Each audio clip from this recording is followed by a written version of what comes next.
The company sent me this hydroponic kit to review, and I wanted to give you a look at it and show you how easy it is to use. This kit comes with 8 planters, 24 growing sponges, and a small planting guide to help you get things started. Now the planters are lightweight, but they feel sturdy enough for indoor or outdoor use. I'm growing a patio tomato, sage, dill, and basil. I'm also labeling my planters with a white china marker so I can keep track of what's growing.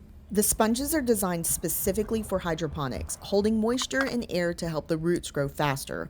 All I had to do was place the seeds into the sponges and soak them with water. My kitchen window lacks sunlight, so I placed these containers outside. They need light, and the planters block excess light to prevent algae. After the first week, the basil started growing really well, showing healthy leaves and good growth. Now, it's 2 weeks in, and the basil has really taken off. It's growing fast with strong, healthy leaves. The tomatoes are starting to show some root growth, while the dill has minimal root progress so far. And as for the sage, it hasn't germinated at all, and that could be due to a bad batch of seeds. Growing from seeds can have its challenges, and not everything germinates evenly, but overall it's a simple process and the plants grow much faster with this hydroponic setup compared to soil.